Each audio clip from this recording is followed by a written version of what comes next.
What's going on, peoples? How's it going? How's it going? Oh, let me go grab my smoothie and Magic Mind over there that I left there.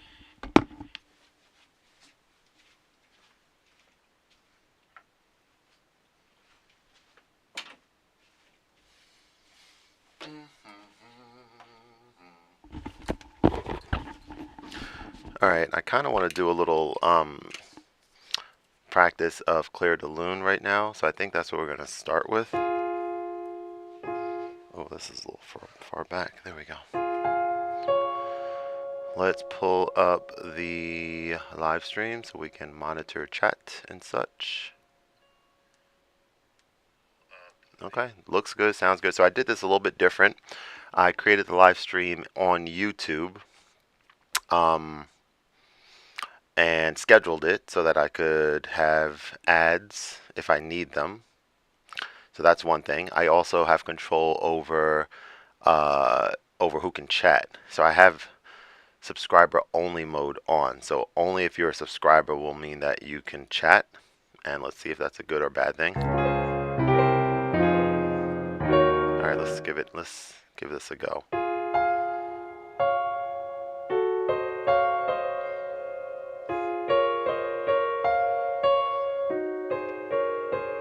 So I'm playing this whole thing. Actually, let me take one of these magic lines.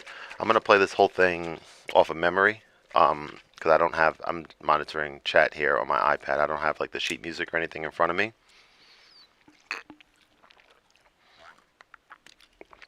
Purposefully. So yeah, let's see.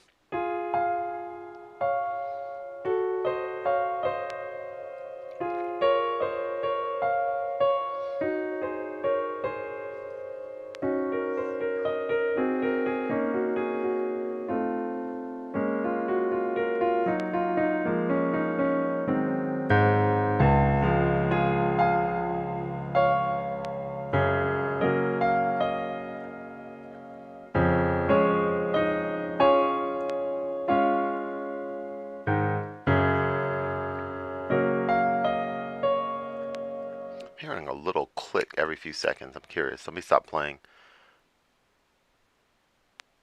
Yeah, it's like a little. It's like super low. I don't know where that's coming from, but yeah, it's not distracting enough. But all right. Anyway, let's continue. All right. So let's see.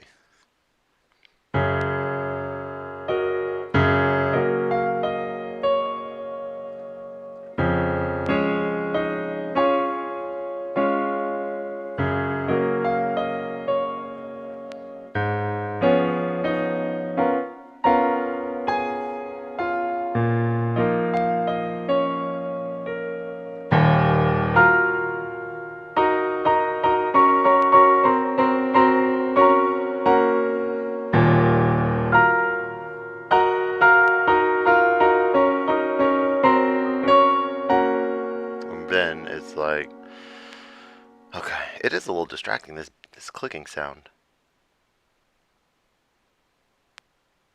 It's so weird. I have no idea what's causing that. So many different things that it can be technically.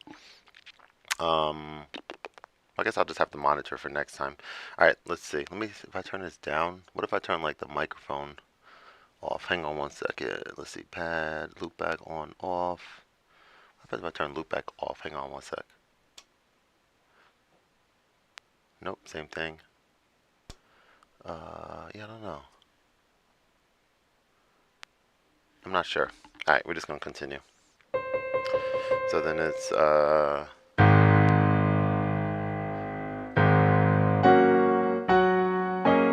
hang on.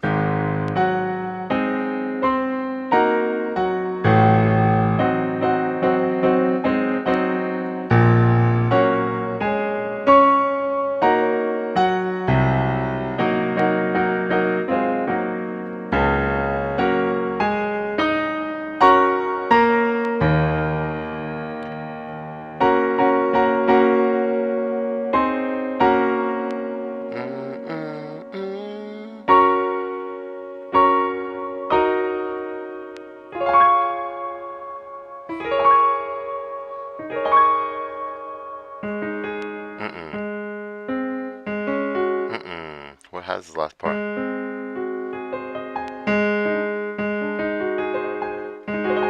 That's it. No.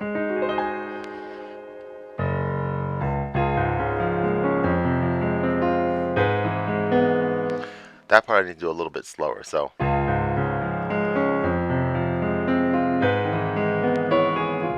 There we go.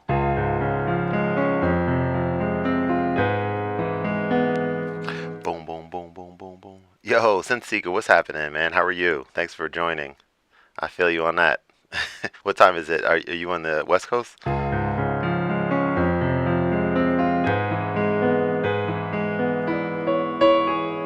A little slower.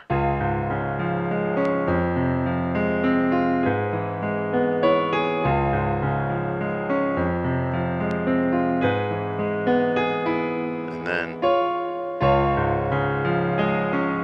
Mm-mm. 9 a.m. Boston. Oh, Mondays are. I gotcha. Yeah, 9 o'clock where I'm at too in New Jersey. I hear you. I hear you. We had a chance to visit. Let's see. I always forget the name. It wasn't Boston, but right near Boston. One of the Cambridge. Yeah, there you go. Went there for a wedding like this past summer, last summer, and I just really liked it. I mean, the area that we were at, super nice. It was just so many universities, research centers, ton of like bike riding and walking paths. It was nice. Like I definitely want to go back there at some point, sooner than later. No time soon though. We have sun on the way. People probably know that if you follow me. Speaking of that, I'm thinking about. I've been giving so much thought to my content and what type of stuff that I really want to make on my channel. Like I really enjoy this. Thank you, man. Appreciate you. I really enjoy the live streams like this. Like this is something that 1000% will just continue being a part of what I do. Maybe a major part of what I do. I love just being able to play or practice or do whatever. Sit here comfortably. Got a really nice setup, I think. I have things just the way that I like them, except this little intermittent clicking sound that I'm hearing, like super faint, but it's distracting enough while I play. I have to look into that. But like I'm thinking about like more like music lifestyle. Like there's things that I want to do and want to talk about that that are tangentially, to use a big word, related to music, but more about life and yeah, I don't know. Like it's something like to say like being mindful about when I'm super excited to make a video versus when I just make one because I feel obligated or something, and just kind of traversing that space. And like some of the ideas that I think I've had recently is like I feel like I do a lot of interesting stuff throughout the week. And it would be cool if I had the discipline or if I had like a format to be able to like capture little moments of the day. Like today, for example, what did I do and what am I doing? So I woke up, dropped my daughter off at daycare. I'm doing this live stream, made a smoothie, going to a cafe to use Ableton this afternoon. Probably maybe do a live stream there as well. Have a meeting about some SEO stuff for my tutoring business. Probably go to the gym after that, play some basketball, work out. Um, doesn't sound that interesting. I don't know. But basically, I guess for people who work maybe a 9 to 5, um, to present to them. Yeah, to present, maybe that might be it right there, right? So basically, to present to people who have a little bit more of a structured lifestyle, how I'm doing what I do. I think when I talk to people about, being a husband, being a father, um, and being an entrepreneur for my tutoring business, I think people sometimes are, and then obviously my content and this type of stuff, people are sometimes like curious about how I got to where I am and how I do what I do. How do I find the time and things like that. So that's stuff that's interesting. Like right now, just talking about it right now is something that is fun to do. And I could incorporate my music in the conversation, of course, too, which is cool. So yeah, just giving some thought. So you said makes sense. I choose to watch streams when I find the person interesting, very cool, and enjoy the music. But it's more about hearing them share a bit of their musical life than going there to vibe to tunes. Gotcha. Yeah, there you go. So that's exactly it, dude. That's exactly what I'm talking about right there. Appreciate the insights.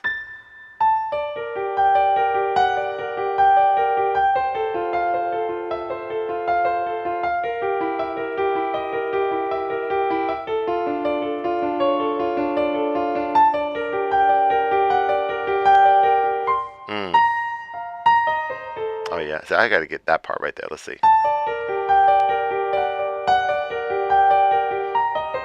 There we go. That's pretty impressive. That I was not able to do a while ago. I kind of messed that second run up a little bit.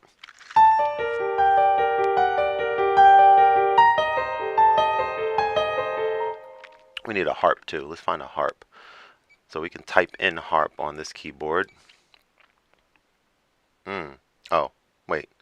Oh, it's on piano section. We want to be. I guess we have to be in strings. Okay.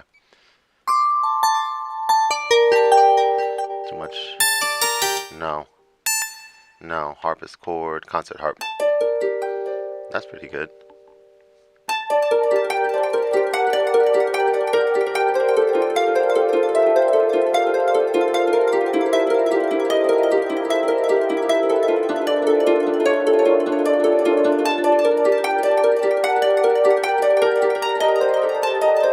That sounds nice. That sounds nice. Mm-hmm. Mm-hmm. How do you choose what you learn practice? Is there a list you keep adding? That's a fantastic question. Let's talk about that. Let's talk about that.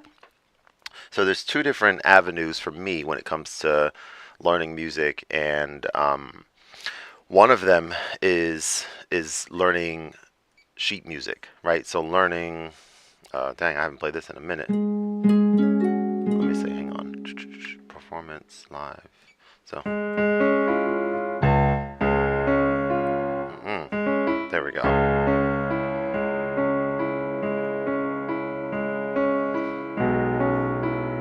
So learning sheet music versus learning chord progressions. Hey man, hope you're good. I'm a pro sound engineer and an amateur music producer. Just stumbled on the live stream and subscribed, locked in all the way in the UK. Hey man, Steven, appreciate you. First of all, that's my dad's name, so I won't forget that. Second of all, UK. What a time to be alive that we could do things like this, right? Start a live stream and reach people across the world. It's it's important to not lose sight of how crazy that is. In my opinion, as someone who's into technology, who has an engineering background, it's just mad wild, right? When people just, yeah, the fact that we're able to do this. Um, but that's cool, man. So tell me more about what you do, Stephen, and appreciate you joining.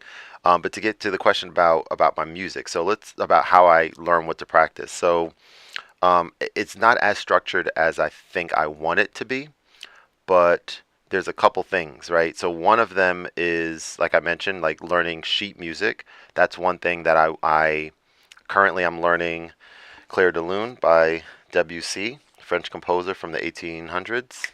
Fact check me on that, just to confirm, but I'm pretty sure 1800s. And that's this one. And I've been working on this song for. See, I should probably have a little bit of a dialogue or a inventory of like when I started and all that kind of stuff. Perhaps these live streams might actually be that, and or I'm not exactly sure, but having a database to say this is when I started learning the song, and then by this date, here's how I'm able to play it, kind of thing. And that's helping me with sheet music now in terms of reading and stuff. But I don't have like an actual list of the songs, but I think that's probably a good idea, right? Like when I first started taking lessons with my current instructor, we started. What song did we? I think we started with this song. Hey, there you go, Sin Seeker. Good stuff. 1862. Just yeah, I mean, when I used to ask, and I need to get back to this too. I'm kind of feeling inspired the last several weeks to kind of get back into interviewing people again on my platform.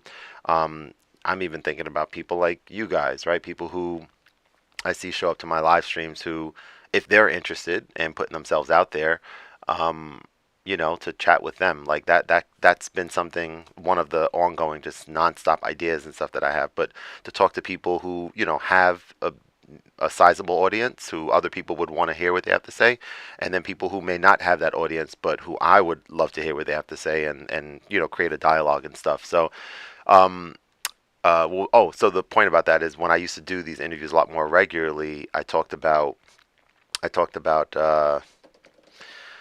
um, dream concert, and who, a couple questions, right? 5 artists who would you like to see perform? That was one thing, and then the other one was kind of like if you had a chance to go to like brunch or lunch with anyone living or dead, like who would you want to, like for me, man, what an amazing, and you know what? We're we're not that far from this, which is so crazy. All right, so what I'm saying here is like to sit across from this person, WC, and talk to him about um, his 8 years, I think, or 7 years it took to write this piece.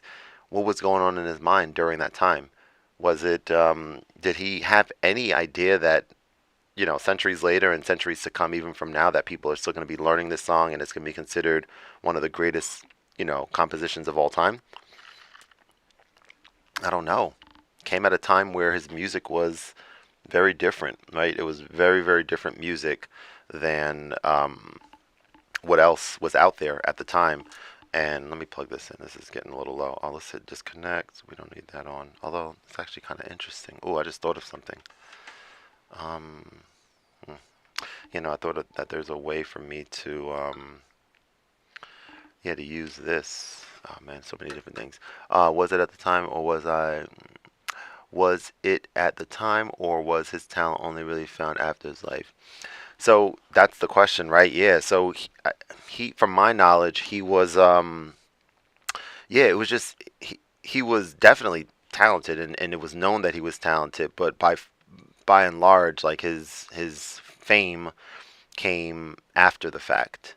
Again, to my knowledge, I think that's the case with a lot of the artists who especially back then, who created stuff that was so different. This time signature is not. It's a 9/8 time signature in this song. So 9/8 notes happen per bar in this song. 1, 2, 3, 4, 5, 6, 7, 8, 9. Boom. Been following the channel for 4 to 5 months and taking piano lessons for the last 2 months. Always inspired. Hey man, Martin Bromley. First of all, appreciate you joining. Second of all, appreciate you following the channel. Tell me how your piano lessons are going. What kind of stuff are you learning? Are you doing sheet music stuff? Are you doing chord progressions, theory, more so, position, structure? What kind of stuff are you currently learning? And hope that's keeping you inspired. But yeah, this time signature 9/8, so it's 9/8 notes. And so the song, when I first started learning it, like the beginning of the song starts off. There's so many little things. There's so many little things about this song that are subtle but critically important to make sure that it's being played the right way. So like this song starts on the second beat. Whoops. Starts it starts with the rest basically. The first thing in the song is not the first thing in the song is a rest, because when we count this 9/8 time signature, it's 1 2 3 1 2 3 1 2 3 1 2 3 1, right? So it's not 1 2 3 1. It's 1 2 3 1 2, right? Rest 2. And that's fascinating. The way my instructor teaches it, this song kind of comes in like a wave. It kind of, it's like nothing, and then you're just kind of joining it in the middle kind of thing. You're just sitting there, and then out of nowhere, someone turns the volume up, and there's the song playing, and that's what's cool. So to that point, you don't play that first beat so firm. You play it soft and just kind of like ride it in. Like that. So that's one thing. Second thing is legato. Playing the song in like the sections where you're supposed to, playing legato. Like we know how to do that.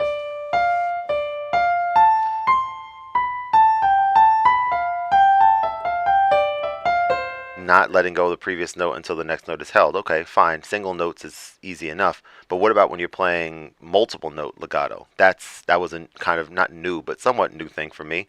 Making sure, so it's not you're not you're not doing that. And I used to do that when I was playing it, but it's, or even without pedal, right? So it's the idea of doing the same thing, not letting go of notes until you have played the next one. But again, soft.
Crunching a little bit. I might have to bring these levels down. Let me see something. A little bit. Let's see. I think that would be the input here, right? So we can turn that down just a little and maybe send that up a little bit. But then that gives a little bit of that feedback. Yeah, I got to work on that a little. All right, let's see.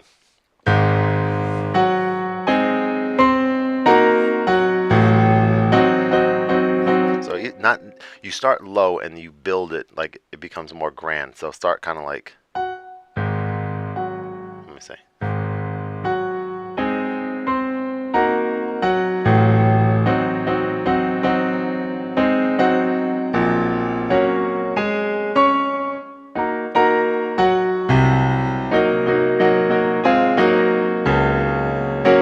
I'm getting better at that part.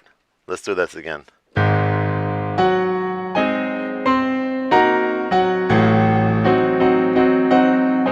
I gotta do that one more time. Whoops.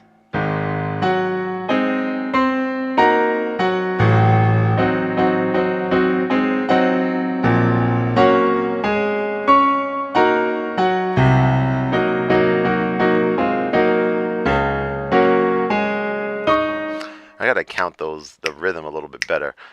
Let's see.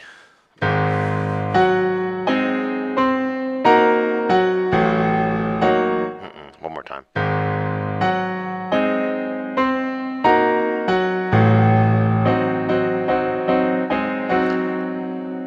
Chords mainly on the OP1. Nice for the most part.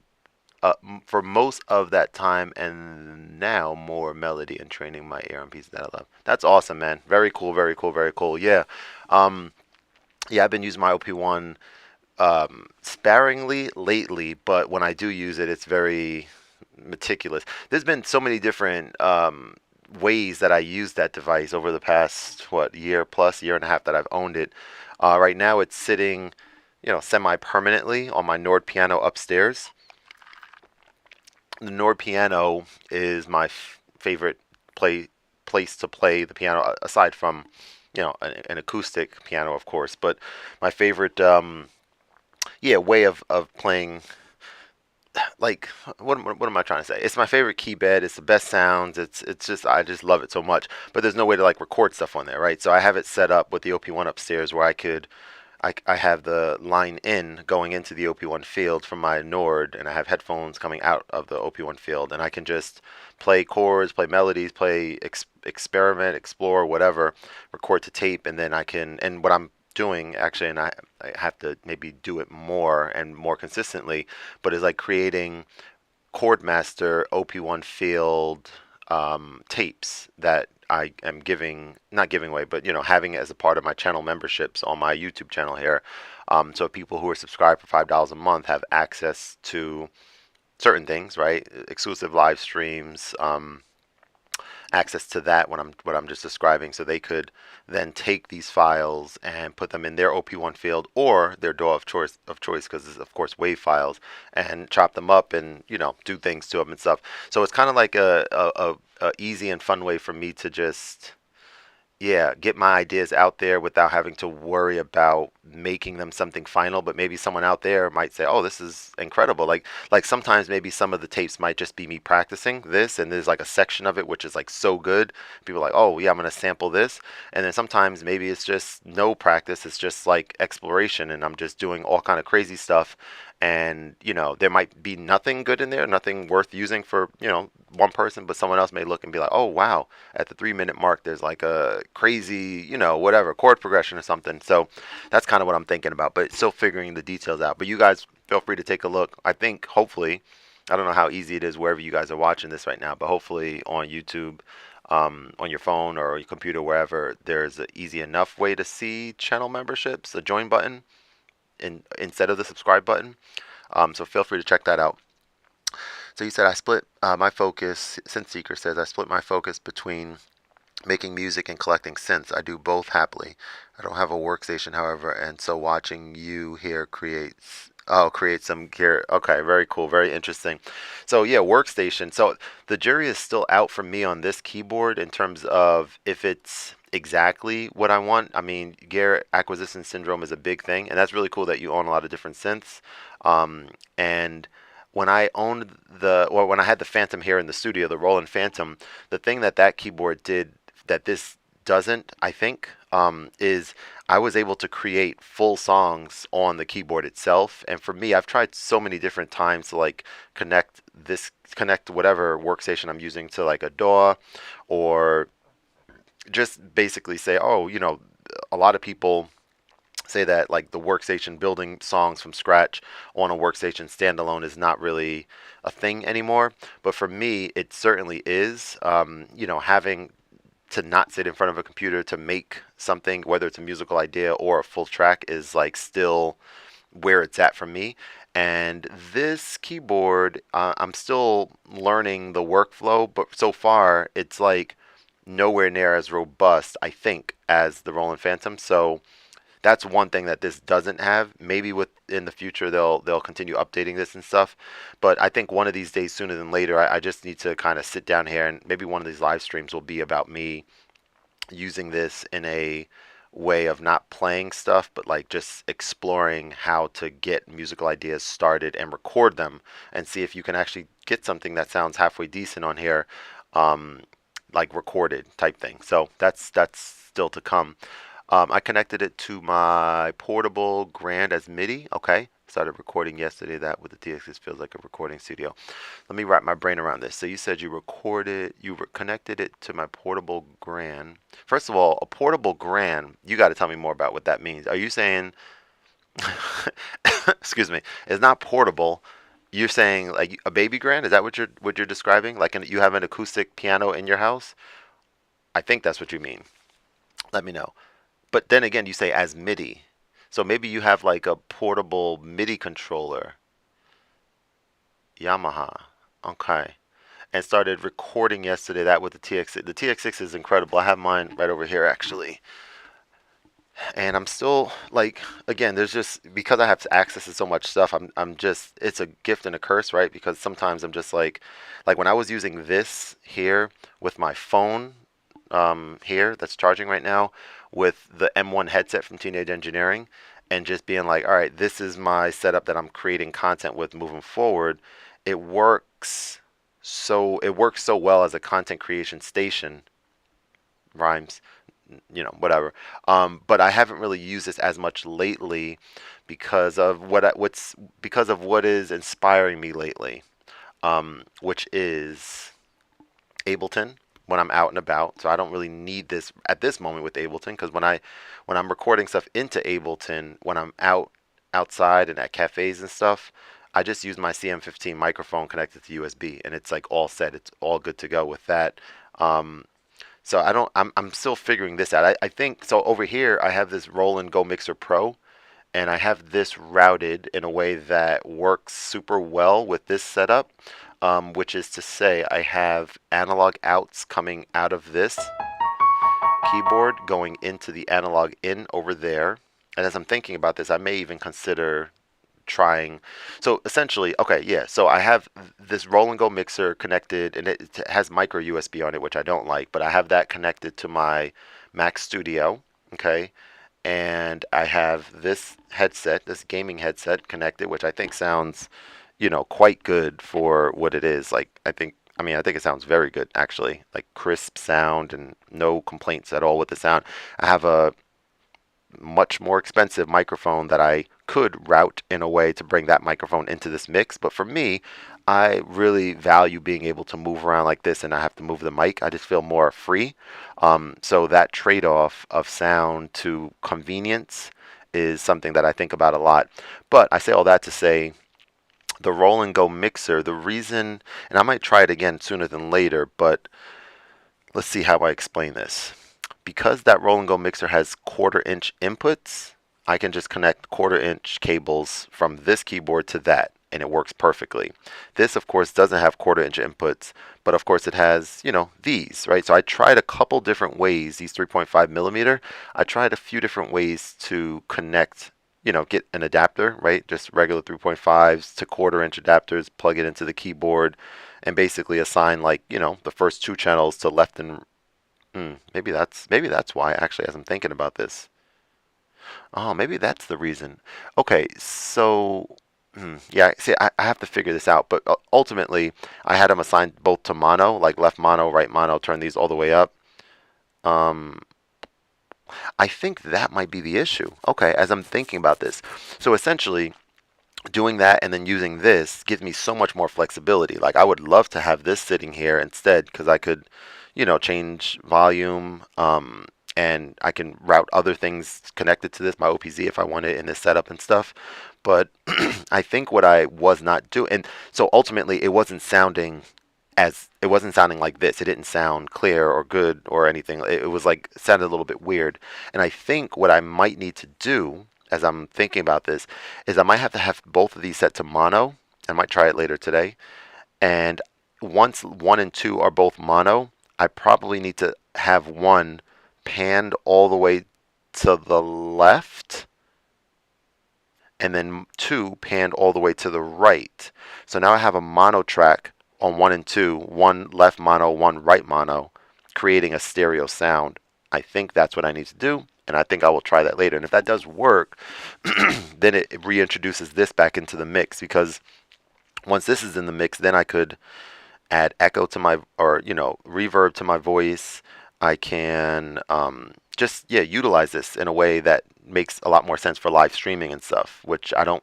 This is kind of just stationary. This Go Mixer Pro is just there, plus the cable that I have being micro USB to USB-C. It's not that long, so it's like I don't have as much flexibility. Okay, that was a lot of words. OP1 into Yamaha, both feeding into. Okay, so you have a digital. Yeah, I had a 1/4 inch from the Yamaha into the TX6. I had a 1/4 inch adapter. Gotcha. Yeah. Okay.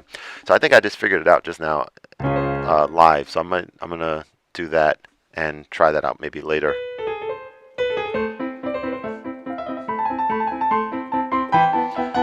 All right, I gotta actually go. Let me just do one more song and then I gotta bounce.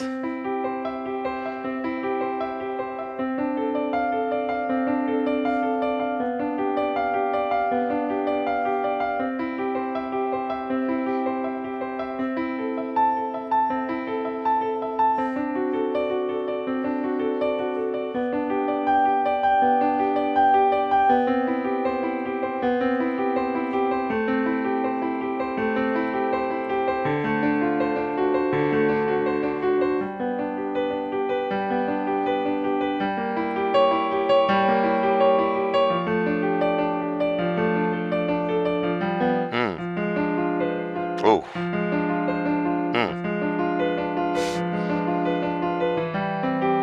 There we go.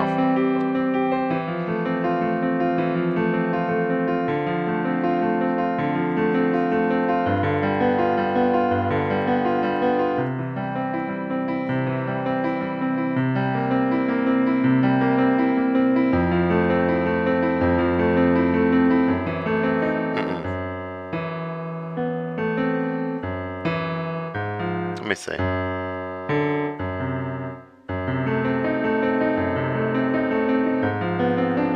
I think that's right.